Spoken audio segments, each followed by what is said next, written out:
Hi hello everyone. इस video के अंदर हम देखेंगे दो इंपॉर्टेंट टॉपिक जो कि चैप्टर 8 के अंदर आते हैं। एक कौन सा लेटर ऑफ क्रेडिट और दूसरा कौन सा बैंक गारंटी। दोनों ही जो है, चाहे लेटर ऑफ क्रेडिट हो चाहे बैंक गारंटी हो, एक डेट फंडिंग है। और कैसी डेट फंडिंग है? नॉन फंड बेस्ड है, यानी कि इसके अंदर इनिशियली कोई कैश आउटफ्लो नहीं होगा। हो सकता है कि बाद में हो सकता है कि बाद में ना हो, that we don't know, but initially कोई कैश आउटफ्लो नहीं होगा। जबकि जो फंड बेस्ड फंडिंग होती है वहां पे क्या होता है कि इनिशियली कुछ ना कुछ कैश आउटफ्लो होता है। आप लोन लोगे जैसे मान लो बैंक से जाकर, तो क्या है? फंड बेस्ड है। कैश क्रेडिट ले रहे हो, क्या है? फंड बेस्ड है। वहां पे इनिशियली कुछ ना कुछ कैश जाएगा, लेकिन बैंक गारंटी में, लेटर ऑफ क्रेडिट में कुछ कैश नहीं जाएगा। अब हम इन टॉपिक्स को समझते हैं कि क्या होते हैं। तो सबसे पहले लेटर ऑफ क्रेडिट को समझते हैं कि लेटर ऑफ क्रेडिट क्या होता है। पहले ऐसे समझ लेते हैं, फिर हम रीड करके समझेंगे। जैसे मान लो कि ये हमारी कंट्री इंडिया है, ये हमारी कंट्री इंडिया है। यहाँ पे एक व्यक्ति ए बैठा है और इस व्यक्ति ए ने बाहर बैठे व्यक्ति बी से कुछ सामान मंगाया। इसको हम क्या बोल रहे हैं? एक्सपोर्टर बोल रहे हैं। और ए क्या है? इम्पोर्टर है। जब इसने इससे सामान मंगाया बी से, तो बी बोलेगा कि मुझे इस सामान की क्या कर, पेमेंट कर दे। अब ए बोल रहा है मुझे श्योरिटी नहीं है कि तू मुझे सामान भेजेगा या नहीं भेजेगा, मैं तेरे को पहले से पेमेंट कैसे कर दूं। अब बी कहता है मुझे भी श्योरिटी नहीं है कि तू मुझे पेमेंट करेगा या नहीं करेगा, और मैं तेरे को सामान कैसे एक्सपोर्ट कर दूं। तो दोनों को श्योरिटी मिल जाती है लेटर ऑफ क्रेडिट के थ्रू कि मैं अपना सामान भेज सकता हूं ए तक, और ए को ये हो जाता है कि हाँ मैं भी पेमेंट जो है बी को कर दूंगा। तो इसके लिए क्या होता है, हमें एक बैंकिंग सिस्टम को इसके अंदर लेके आना होता है, जिसके थ्रू ये एश्योरेंस दी जाती है। ए क्या करता है? एक बैंक के पास जाता है, ठीक है। एक बैंक के पास जाता है, जिस बैंक को हम क्या बोलते हैं? इशुइंग बैंक बोलते हैं। जिसको हम क्या बोलते हैं? इशुइंग बैंक बोलते हैं। और इस इशुइंग बैंक से जाके रिक्वेस्ट करता है कि एक लेटर ऑफ क्रेडिट बना दिया जाए। क्या बना दिया जाए? लेटर ऑफ क्रेडिट बना दिया जाए, एलसी बना दिया जाए। इस एलसी से क्या होगा? ये एलसी जब बन जाएगा तो ये इशुइंग बैंक क्या करेगा? फॉरेन कंट्री के अंदर जहां पे भी एक्सपोर्टर है, वहां पे एक बैंक के पास जाएगा, जिसको हम क्या बोलेंगे? एडवाइजिंग बैंक बोलेंगे। एडवाइजिंग बैंक बोलेंगे, ठीक है। इस एडवाइजिंग बैंक से बोलेगा कि मैं अपने व्यक्ति को जो कि मेरे कंट्री के अंदर बैठा है, उसको मैंने एलसी बना के दी है। तो ये जो एलसी है, आप इस एक्सपोर्टर को दिखा दो कि ऐसी एलसी बनी हुई है, और कल को अगर ये एक्सपोर्टर सामान भेजता है ए को, तो इसकी पेमेंट जो है मैं कर दूंगा। आप ये सामान ए को भेज दो। कौन बोलता है? इशुइंग बैंक बोलता है। किससे? एडवाइजिंग बैंक से। एडवाइजिंग बैंक ये काम करता है जाके किसको बोलता है? एक्सपोर्टर को बोलता है। तो एक्सपोर्टर को ये श्योरिटी हो जाती है कि अगर मैं सामान भेज दूंगा तो मुझे पेमेंट मिल जाएगी, क्योंकि उसने अपनी कंट्री में बैठे हुए एक बैंक के अंदर एलसी बनवा दिया है। और ये जो एडवाइजिंग बैंक है, ये मुझे आके बोल रहा है कि हाँ उसकी पेमेंट कर दो, कल को आपकी पेमेंट मेरे द्वारा कर दी जाएगी। तो बी जो है इस बात से सेटिस्फाई हो जाता है, और बी जो है यहाँ पे क्या करता है? सामान भेज देता है। और साथ ही साथ ये जो एडवाइजरी बैंक होता है ना, ये भी क्या करता है? ये अभी सिर्फ इसी बैंक पे ट्रस्ट नहीं करता कि भाई हाँ तूने बोला, भाई इशुइंग बैंक एडवाइजरी बैंक से बोल रहा है ना कि मैंने एलसी क्रिएट किया है, तू एक्सपोर्टर को बोल के सामान भेज दे, कल को मैं पेमेंट कर दूंगा।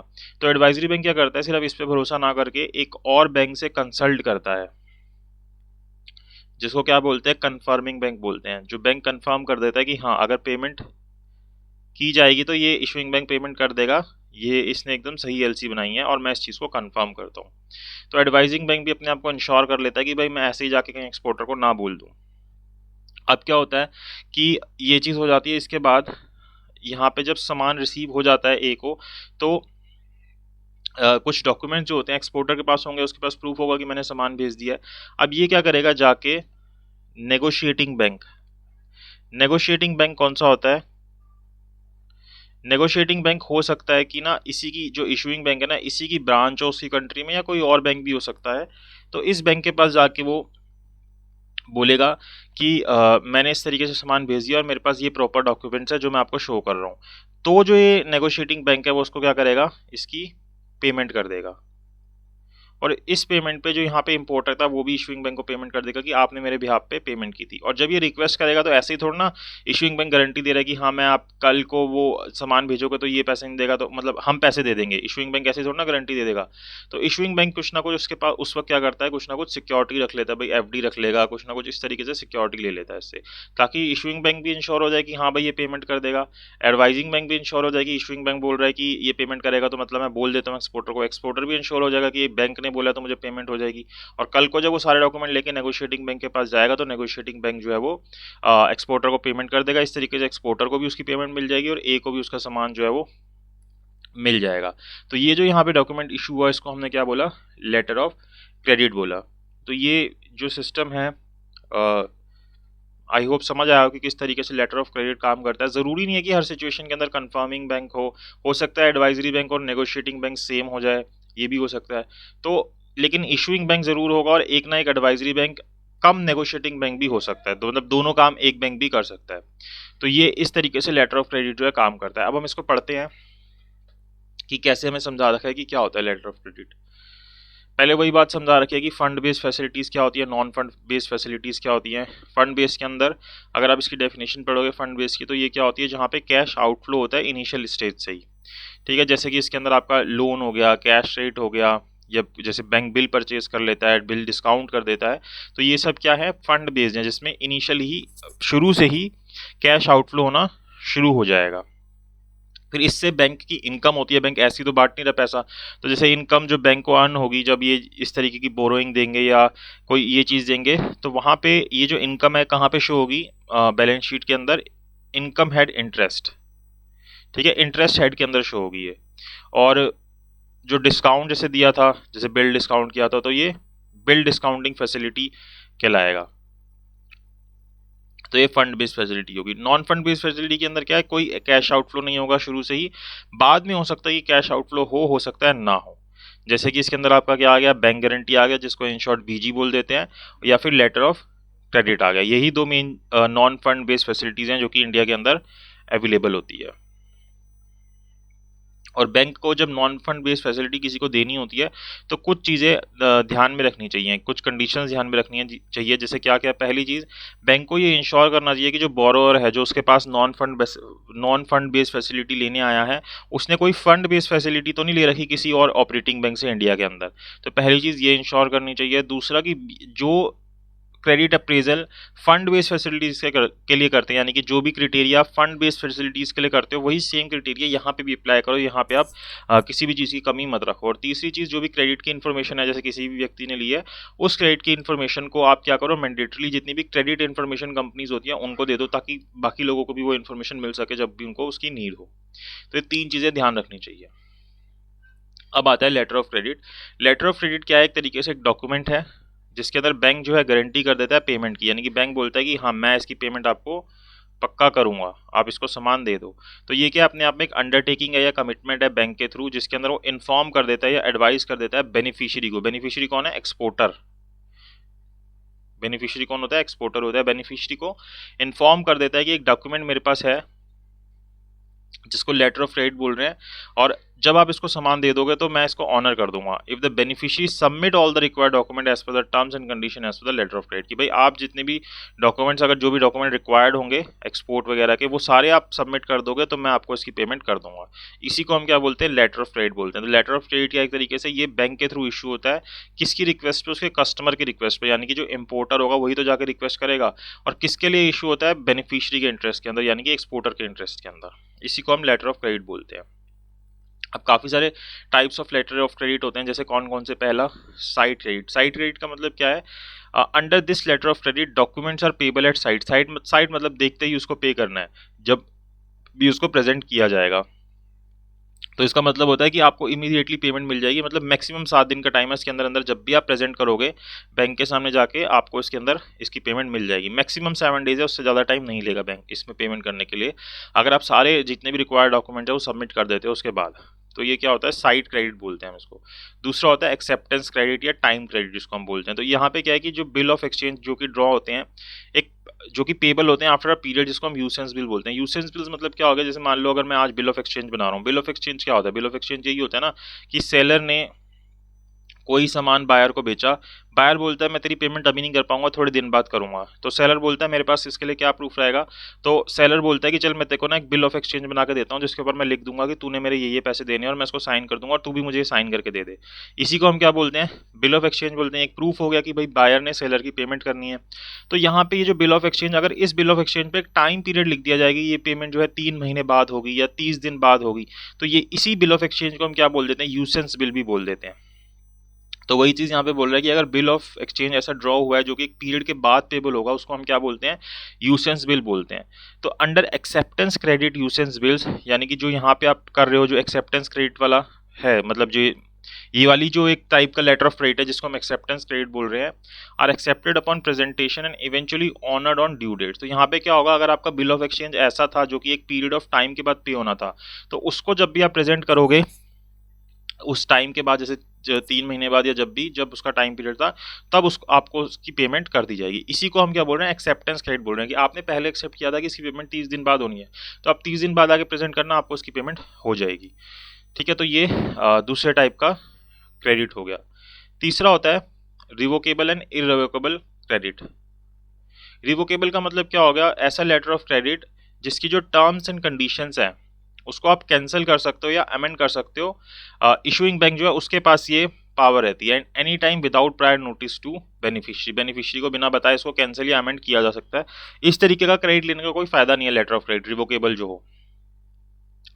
If negotiating bank makes payment to the beneficiary prior to receiving notice of cancellation amendment, it is obligatory for issuing bank to make payment to reimburse the negotiating bank। लेकिन मान लो कि यहाँ से issuing bank ने, अभी आपको पता है कि issuing bank कौन सा होता है, अभी हमने पीछे समझा, issuing bank ने क्या किया कि कैंसिल कर दिया उस लेटर ऑफ क्रेडिट को, लेकिन जो उसकी कंट्री में नेगोशिएटिंग बैंक था उसने तो एक्सपोर्टर को पेमेंट कर दी।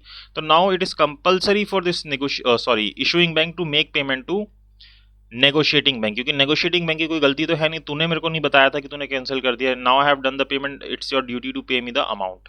ये इसकी यहाँ पे ड्यूटी बन जाती है। वहीं अगर हम इररिवोकेबल लेटर ऑफ क्रेडिट की बात करें, तो इररिवोकेबल लेटर ऑफ क्रेडिट ऐसा होता है जिसकी टर्म्स एंड कंडीशन को ना ही अमेंड किया जा सकता है ना ही कैंसिल किया जा सकता है बेनिफिशियरी की कंसेंट के बिना। तो इसी तरीके के लेटर ऑफ क्रेडिट इशू होते हैं, ऐसे बहुत ही रेयर कोई लेटर ऑफ क्रेडिट इशू होंगे। इसलिए जो ओपनिंग बैंक है वो बाउंड हो जाता है अपनी कमिटमेंट से, जिसने भी लेटर ऑफ क्रेडिट बनाया है। If nothing is stated the LC treated irrevocable. और अगर आपने लेटर ऑफ क्रेडिट पे कुछ नहीं लिखा कि ये किस तरीके का लेटर ऑफ क्रेडिट है, तो उसको हमेशा ही हम क्या मानते हैं, इररिवोकेबल लेटर ऑफ क्रेडिट मानते हैं। ये तीसरे टाइप का हो गया। चौथा आता है कंफर्म्ड क्रेडिट। जो इररिवोकेबल लेटर ऑफ क्रेडिट है वही तो हमेशा कंफर्म्ड होगा। कंफर्म मतलब कि पक्का है कि आपको पेमेंट मिलेगी मिलेगी, क्योंकि जो रिवोकेबल है उसको तो पता नहीं, शायद कैंसिल हो जाए, अमेंड हो जाए, लेकिन जो इररिवोकेबल है वो तो कभी कैंसिल या अमेंड नहीं होगा। तो that means our payment is confirmed in this. तो इसलिए हमेशा जो इररिवोकेबल लेटर ऑफ क्रेडिट होगा वो क्या होगा, कंफर्म्ड होगा। A confirm letter of credit is one when a banker other than the issuing bank add its own confirmation to the credit. जैसे मैंने आपको बताया था ना कि एक इशूइंग बैंक होता है हमारी कंट्री में और एक क्या होता है, कंफर्मिंग बैंक होता है। ये कंफर्मिंग बैंक कंफर्म कर देता है कि ये इसकी पेमेंट की ही जाएगी कुछ भी हो जाए। Of confirmed letter of credit, the beneficiary's bank would forward the LC to the confirming banker with request to add their confirmation। यानी कि अगर इशूइंग बैंक ने पेमेंट नहीं करी तो जो एक्सपोर्टर का बैंक है, जो नेगोशिएटिंग बैंक है, वो किसके पास आ जाएगा, कंफर्मिंग बैंक के पास आ जाएगा, and confirming bank will make the payment. The liability of the confirming bank is same as the issuing bank. तो उस कंफर्मिंग बैंक की लायबिलिटी भी सेम हो जाएगी जैसे कि इशूइंग बैंक की है। तो ये चौथे टाइप का हो गया। फिर पांचवा आता है back to back letter of credit. अब आपको पता चल रहा है बैक टू बैक मतलब ऐसा लेटर ऑफ क्रेडिट जो कि एक नेगोशिएबल इंस्ट्रूमेंट की तरह काम कर रहा है। Back to back letter of credit is a negotiable instrument in which the seller gets letter of credit from the buyer. यानी कि यहाँ पे क्या हुआ, सेलर को बायर से लेटर ऑफ क्रेडिट मिला, एलसी मिली। अब क्या होगा, जो सेलर है वो क्या कर देगा, फर्दर वो लेटर ऑफ क्रेडिट जो है अपने सप्लायर को दे देगा कि मेरे को पेमेंट मिलेगी इससे, तू अब इससे पेमेंट ले लियो। तो ये एलसी अपने सप्लायर को दे देगा। In simple word the seller first get the letter of credit. तो पहले किसको मिला, सेलर को मिला ये letter of credit from the buyer ensure timely payment. Further the same seller hand over the letter of credit to someone from whom he buys the good. और आगे फिर इसने क्या किया, जिससे भी ये गुड्स वगैरह खरीद रहा है, रॉ मटेरियल खरीद रहा है, उसको ये लेटर ऑफ क्रेडिट दे देता है कि भाई तू लेटर ऑफ क्रेडिट से पेमेंट ले ले, ये इंश्योर है कि मुझे पेमेंट मिलेगी ही मिलेगी लेटर ऑफ क्रेडिट से। There are various advantage and disadvantage of letter of credit. तो वो तो है ही। तो यानी कि एक लेटर ऑफ क्रेडिट बना, इसके आगे सारी डिटेल लिखी होगी, ये इसके ऊपर बैक पे करके इसको एंडोर्स कर देता है आगे सप्लायर को। तो ये हमारा back to back letter of credit होता है। फिर छठे टाइप का आता है ट्रांसफरेबल क्रेडिट। देखो जो बिल ऑफ एक्सचेंज होता है वो नेगोशिएबल इंस्ट्रूमेंट तो है नहीं, तो इसलिए एक ही बार ये काम होगा। तो जहाँ पे letter of credit negotiable instrument नहीं है, तो जो बिल ऑफ एक्सचेंज ड्रॉन हुआ है इट आर नेगोशिएबल। और ट्रांसफरेबल, भाई मैं क्या बोल रहा हूँ, मैं बोल रहा हूँ मेरे लेटर ऑफ क्रेडिट जो है वो नेगोशिएबल इंस्ट्रूमेंट नहीं है, मैंने ये बोला, लेकिन जो बिल ऑफ एक्सचेंज उसके अंदर ड्रॉ हुआ है उसको हम आगे नेगोशिएट कर रहे हैं। A transferable letter of credit is one which beneficiary can transfer is right to third party, यानी कि जो बेनिफिशियरी है, यानी कि जो सेलर है, वो अपने राइट को क्या कर रहा है, थर्ड पार्टी को ट्रांसफर कर रहा है। वो थर्ड पार्टी कोई भी हो सकती है, चाहे पूरी तरीके से या इन पार्ट, कि भाई कुछ पोर्शन की पेमेंट आपको मिल जाएगी, कुछ मेरे को मिल जाएगी, तो that depends upon the facts and circumstances. Such letter of credit should clearly indicate that the transferable letter letter of credit is transferable only once, और ये हमेशा सिर्फ एक ही बारी ट्रांसफर होगा, एक से ज्यादा बारी नहीं होगा। अब यहाँ पे थर्ड पार्टी कोई भी हो सकती है, जैसे बैक टू बैक वाले में क्या था, बैक टू बैक में ये था कि वो सप्लायर को जाएगी, लेकिन यहाँ पे क्या है कि किसी को भी हो जाएगी, third party can be anybody. तो इसी को हम क्या बोलते हैं, ट्रांसफरेबल क्रेडिट बोलते हैं, और ये सिर्फ एक बार ही होगा, बार बार नहीं होगा, ओनली वंस। और आपको लिखना भी होगा उस लेटर ऑफ क्रेडिट पे कि that this letter of credit is a transferable letter of credit. फिर सातवें टाइप का लेटर ऑफ क्रेडिट आता है जिसको हम red clause letter of credit बोलते हैं। क्या बोलते हैं, red clause letter of credit. इसके अंदर क्या होता है, red clause letter of credit के अंदर एडवांस पेमेंट की जाती है लेटर ऑफ क्रेडिट की, यानी कि वैसे जनरली हमने क्या समझा था कि जब आप सामान भेज दोगे then we will make you the payment, but in red clause letter of credit we make payment in advance. अब यहाँ पे क्या होता है, red clause letter of credit के अंदर जो इशूइंग बैंक होता है वो एडवांस पेमेंट कर देता है एक्सपोर्टर को, मतलब जो सेलर है, जो भी आपको सामान भेज रहा है, उसके सामान भेजने से पहले ही, यानी कि जब उसकी शिप पहुंचती है आप तक, उससे पहले ही उसको पेमेंट कर दी जाती है। This is usually done to provide aid the seller. ये किस लिए किया जाता है, सेलर की हेल्प करने के लिए किया जाता है, ताकि वो अपनी वर्किंग कैपिटल खरीद ले, रॉ मटेरियल खरीद ले, प्रोसेसिंग की जो खर्चे हैं, पैकेजिंग के जो खर्चे हैं, वो सारे वो उठा ले। The advance payment will be done against documentary requirement under the red clause letter of credit. Generally, documents required are written undertaking and receipt. तो यहाँ पे कुछ डॉक्यूमेंट्स एक्स्ट्रा लगते हैं जो कि नॉर्मल लेटर ऑफ क्रेडिट में होते हैं, उसके अलावा जैसे कि यहाँ पे एक रिटर्न अंडरटेकिंग लगती है, रिसीट्स लगती है कि भाई पेमेंट आपको कर दी जाएगी इसकी, मतलब सामान जो है सामने वाले को पहुंचा दिया जाएगा, अगर नहीं पहुंचाया जाएगा तो मैं आपको पैसे वापस कर दूंगा। तो ये red clause letter of credit में होता है। और वहीं आता है green clause letter of credit. ये सेम है रेड क्लॉज की तरह, बस इसमें एक चीज और होती है कि जो शिपिंग का खर्चा होता है ना, वो भी एडवांस में पे कर दिया जाता है। It provide advance not only for purchase of raw material, processing and packaging of goods, but also for pre-shipment warehousing at the port of origin and insurance expenses। यानी कि जो आपकी pre-shipment warehousing के expenses है और जो insurance expenses है, वो भी आपको यहाँ पे पहले ही पे कर दिए जाएंगे। तो इसको हम क्या बोल देते हैं, green clause letter of credit बोल देते हैं। ठीक है, तो ये हमारे हो गए 8। फिर आता है हमारे पास stand bye letter of credit. Stand bye letter of credit क्या होता है कि सर्टेन कंट्रीज में क्या है कि वहाँ पे ना गारंटी इशू करना अलाउड नहीं है, कि बैंक गारंटी इशू नहीं कर सकता।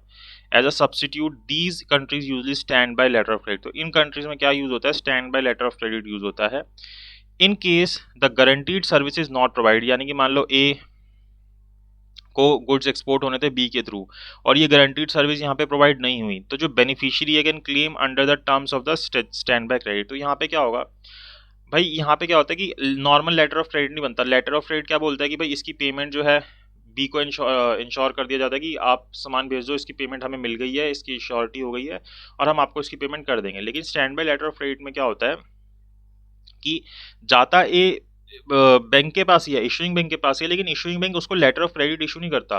वो बोलता है आप आपस में ट्रांजैक्शन करो, भाई बी जो है तो उसको सामान भेज दे और ए देखो पेमेंट कर देगा। अगर ए पेमेंट नहीं करता, ये बैंक बी से बोलता है अगर तेरे से ये पेमेंट नहीं करता तो ये जो stand by letter of credit है ना, ये एक्टिव हो जाएगा और उस सिचुएशन के अंदर मैं आपकी पेमेंट कर दूंगा। तो कहीं ना कहीं है ये लेटर ऑफ क्रेडिट की तरह ही, लेकिन ये अभी एक्टिव नहीं हुआ है, ये स्टैंड बाय है कि अगर ऐसा नहीं हुआ तब मैं एक्टिव होऊंगा। तो इसको हम stand by letter of credit बोल रहे हैं।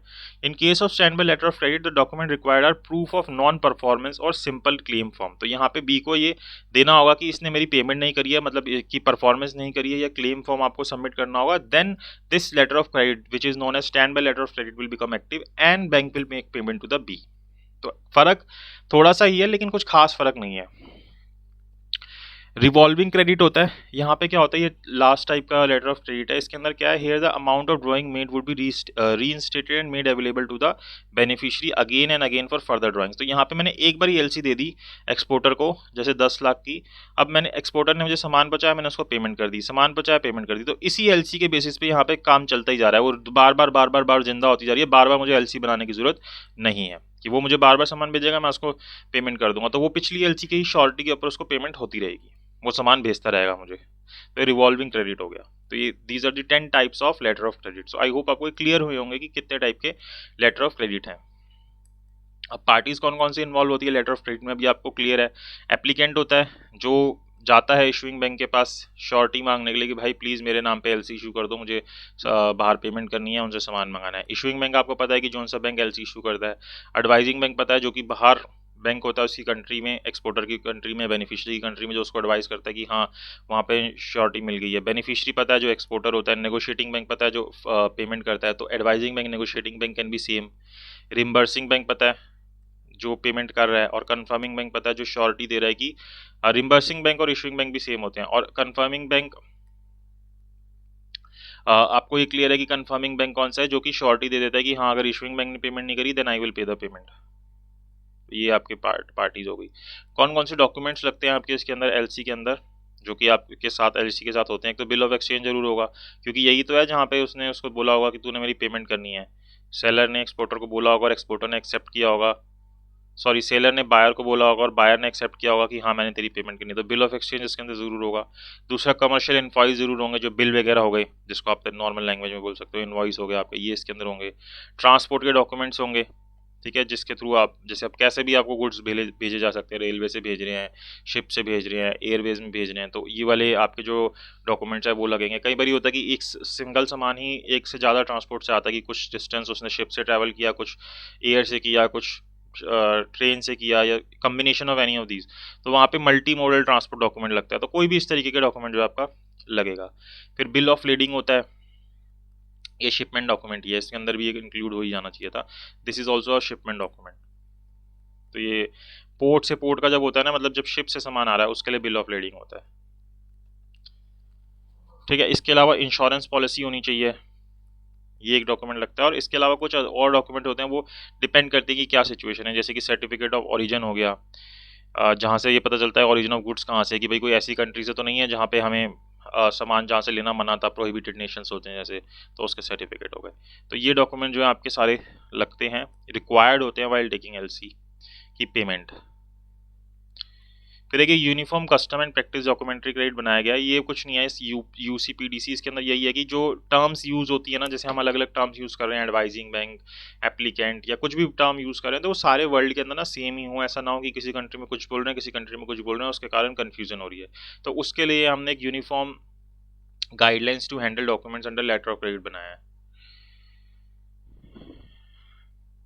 फिर stand by letter of credit मैंने आपको समझाया था, अभी क्या होता है वो दोबारा समझा रखा है। देन आती है बैंक गारंटी, ठीक है। लेटर ऑफ क्रेडिट खत्म होता है, फिर आती है बैंक गारंटी। बैंक गारंटी क्या है? एक non fund based credit facility है, जो कि बैंक जो है अपने कस्टमर्स को देता है। अभी हम ये भी समझेंगे कि बैंक गारंटी और लेटर ऑफ क्रेडिट में क्या फ़र्क होता है, पहले इसको समझते हैं। तो बैंक गारंटी में भी क्या है कि कस्टमर को बैंक के थ्रू क्या मिल रही है, एक तरीके से गारंटी मिल रही है कि आपकी पेमेंट जो है वो कर दी जाएगी, मतलब थर्ड पार्टी को गारंटी दी जाती है। तो यहाँ पे क्या है, बैंक इशू करता है एक बैंक गारंटी अपने क्लाइंट के बिहाफ पे, जिसके अंदर वो कमिटमेंट देता है एक थर्ड पार्टी को, ये एश्योर करते हुए कि उसका जो भी ऑनर है वो क्लेम कर दिया जाएगा इस गारंटी के अगेंस्ट, अगर ये मेरा जो क्लाइंट जिसके लिए मैं गारंटी दे रहा हूँ ये अपने काम को नहीं करता है, ठीक है। तो ये तीन तरीके की होती है। एक होती है फाइनेंशियल गारंटी। फाइनेंशियल गारंटी के अंदर बेसिकली क्या होता है, ये गवर्नमेंट डिपार्टमेंट्स को इशू की जाती है on behalf of a banks client, जिसके अंदर कुछ अमाउंट डिपॉजिट कर लिया जाता है अर्नेस्ट मनी का, बैंक के पास ही क्लाइंट ही डिपॉजिट कर देते हैं।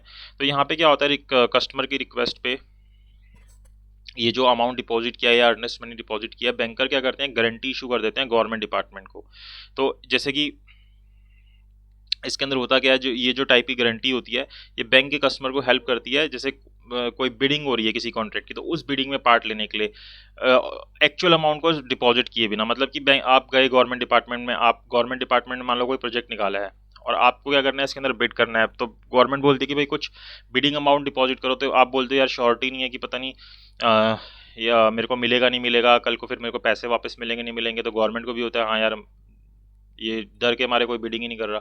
तो यहाँ पे बैंक क्या करता है, बैंक कहता है एक काम कर, इससे बोलते तू मेरे पास कुछ पैसे जमा करा दे, मैं गवर्नमेंट को गारंटी देता हूँ कि अगर ये इस तरीके की चीज़ होती है तो मैं गवर्नमेंट को पेमेंट कर दूंगा। तो इसी को हम क्या बोलते हैं, फाइनेंशियल गारंटी बोलते हैं। वही चीज़ यहाँ समझा रखी है। दूसरी आती है परफॉर्मेंस गारंटी। तो बहुत सिंपल सी चीज़ें, नाम से समझ आ रहा है, ये बैंक अपने क्लाइंट के बिहाफ पे इशू करता है। इसके अंदर ये बोलता है कि अगर क्लाइंट ने ये चीज़ नहीं करी, मतलब थर्ड पार्टी से बोलता है अगर क्लाइंट ने ये काम नहीं किया, then I will be responsible for this, इतनी सी बोलता है कि भाई मैं इसके लिए रिस्पॉन्सिबल हूँ, जो भी भरपाई करनी होगी मैं घर भरपाई कर दूंगा, बैंक ये बोलता है। फिर डेफर्ड पेमेंट गारंटी होती है, तो ये कुछ नहीं है इसके अंदर कि भाई जो हर एक जो जैसे थर्ड पार्टी को गारंटी दे दी जाती है, जैसे भाई मैंने इंस्टॉलमेंट में आपके पैसे देने थे, तो बैंक मेरे भी आप पे थर्ड पार्टी को गारंटी दे देगा कि हाँ ये हर एक इंस्टॉलमेंट पे करेगा, अगर इसने कोई इंस्टॉलमेंट पे नहीं करी then I will pay your instalment. तो ये होता है। अब हमारे पास डिफरेंस आते हैं कि क्या डिफरेंस होता है लेटर ऑफ गारंटी और बैंक क्रेडिट के अंदर। तो लेटर ऑफ क्रेडिट के अंदर अगर हमने देखा तो हमें क्या समझ आया, इसको हम डॉक्यूमेंट्री क्रेडिट भी बोलते हैं लेटर ऑफ गारंटी को। Act as promissory note from a bank. ये कैसे काम करता है, एक पीएन की तरह काम करता है। It represents an obligation taken on by bank to make payment when certain criteria are met. तो यहाँ पे क्या होता है कि एक बारी सामान आ गया और एक्सपोर्टर ने सारे डॉक्यूमेंट सबमिट कर दिए, then it is the duty और obligation of the bank to make payment to home exporter. Exporter को पेमेंट करनी ही करनी है अगर एक चीज हो गई तो। Once these terms are completed and confirmed the bank will transfer the funds. तो बैंक ट्रांसफर करेगा ही करेगा amount. The letter of credit ensures payment will be made as long as the service are perform. तो letter of credit में हो गया कि पक्की पेमेंट जाएगी ही जाएगी बैंक की तरफ से। Letter of credit are specially important international trade. और ये कहाँ पे यूज होता है, इंटरनेशनल ट्रेड के अंदर यूज होता है letter of credit. Due to distance involve and potentially differing laws in the countries of the business involve in these transaction is not possible for the parties to meet in person. The bank issuing letter of credit hold payment on behalf of the buyer until it receive confirmation that goods in the transaction have been shipped. तो ये तो समझ आ गया international transaction में होगा, और जब सारी कंडीशंस पूरी हो जाएंगी then bank will make payment to exporter. वहीं अगर हम बैंक गारंटी की बात करें तो ये रियल एस्टेट कॉन्ट्रैक्ट्स के अंदर, इंफ्रास्ट्रक्चर प्रोजेक्ट्स के अंदर ज़्यादा यूज होता है। Bank guarantee represent a more significant contractual obligation for banks than letter of credit do. A bank guarantee, like a letter of credit, guarantees a sum of money to beneficiary. However, unlike letter of credit, the sum is only paid if the opposing party does not fulfill the stipulated obligation under the contract. Letter of credit में क्या था कि सही सामने वाला अपनी condition पूरी करेगा ना तो बैंक को पेमेंट करनी ही पड़ेगी। बट इन बैंक गारंटी क्या होता है कि अगर जिस व्यक्ति के बिहाफ पे बैंक ने गारंटी ली है वो अपना काम नहीं करता, then only bank will become liable to make payment to third party. तो ये फर्क है। बैंक गारंटी में पक्का नहीं है कि पेमेंट होगी ही होगी। बैंक गारंटी में पेमेंट तब होगी जब इस व्यक्ति ने अपना काम नहीं किया। But in letter of credit क्या है कि जैसे ही एक्सपोर्टर सामान पहुंचा देगा और अपने डॉक्यूमेंट सबमिट कर देगा, bank needs to make payment to exporter. तो ये एक मेजर फर्क है। दूसरा ये हो गया कि लेटर ऑफ क्रेडिट जो होता है वो इंटरनेशनल ट्रेड में यूज होता है, वहीं जो बैंक गारंटी होती है वो real estate contracts, infrastructure projects या विद इन इंडिया ज़्यादा यूज होता है। तो ये हमारे मेन डिफरेंस है। Bank guarantee ensure both the parties in contractual agreement from credit risk. तो वो तो लेटर ऑफ क्रेडिट भी यही काम कर रहा है। बट बैंक गारंटी एक तरीके से दोनों को इंश्योरेंस दे रहा है कि भाई हाँ मैं जो मेरा क्लाइंट है उसको भी इंश्योरेंस दे रहा हूँ, एश्योरेंस दे रहा हूँ, और जो तीसरी पार्टी है उसको भी एश्योरेंस दे रहा हूँ कि तेरा काम हो जाएगा, नहीं हुआ तो मैं तेरे को पेमेंट कर दूंगा। तो ये हमारा मेन डिफरेंस है। तो दोनों ही जो है वो फाइनेंशियल रिस्क को रिड्यूस करते हैं, चाहे लेटर ऑफ क्रेडिट हो चाहे बैंक गारंटी हो। अप्रेजल मेथडोलॉजी क्या है, किस तरीके से आप देखते हो कि मुझे देना चाहिए नहीं देना चाहिए लेटर ऑफ क्रेडिट। तो is a method of settlement of payment of trade transaction and is widely used to finance purchase of raw material, machinery etc. तो ये तो हमें पता ही है, हम सारा पढ़ के आ चुके हैं कि लेटर ऑफ क्रेडिट की कितनी लिमिट होनी चाहिए। दैट डिपेंड्स अपॉन कि किस चीज़ के लिए आप ले रहे हो लेटर ऑफ क्रेडिट, क्लाइंट कैसा है, कितना रॉ मटेरियल चाहिए, कितनी मशीनरी चाहिए। It contains return undertaking by the bank on behalf of the purchaser to the seller to make payment. ये तो हमें पता ही है। तो इसके अंदर हम लिमिट कैसे देखते हैं कि कितना हमें देना है। तो हम इसके अंदर क्या करते हैं, मंथली कंजम्पशन निकालते हैं कि हमें मंथली कितना चाहिए रॉ मटेरियल। फिर यूसेंस निकालते हैं। यूसेंस आपको पता ही है कि कितने टाइम बाद मुझसे पेमेंट मांगी जाएगी। इसकी लीड टाइम निकालते हैं कि कितने टाइम प्रेजेंट होने के बाद भी लग जाएगा। तो इन दोनों को अगर हम जोड़ दें तो हमें क्या मिल जाएगा, टोटल टाइम मिल जाएगा। अब टोटल टाइम मुझे जैसे मान लो 4 महीने का लगता है, और एलसी मुझे कितने टाइम के लिए चाहिए होगी, मुझे कैसे पता चलेगा कि एलसी कितने अमाउंट की चाहिए होगी। तो उसके अंदर हम क्या करेंगे, जो हमारा टाइम रिक्वायर्ड है उसको हम किससे मल्टीप्लाई कर देंगे, जितनी हमारी मंथली कंजम्पशन है उससे मल्टीप्लाई कर देंगे, तो हमें मिल जाएगा कि एलसी कितने का चाहिए हमें।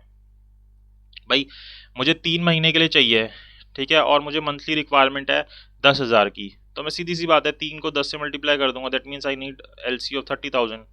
सिंपल सी बात है।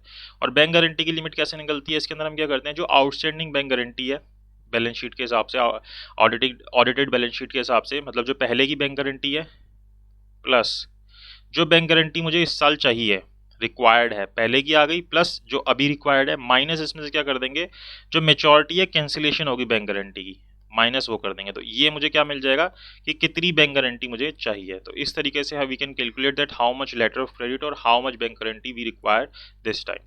तो ये हमारा ये वाला चैप्टर भी खत्म होता है और आपको बीजी यानी कि बैंक क्रेडिट और लेटर ऑफ क्रेडिट दोनों कंसेप्ट क्लियर होते हैं। सो आई होप आपको वीडियो अच्छी लगी हो तो प्लीज़ लाइक कीजिएगा, शेयर कीजिएगा और चैनल को सब्सक्राइब जरूर कीजिएगा। Thank you so much for watching this video.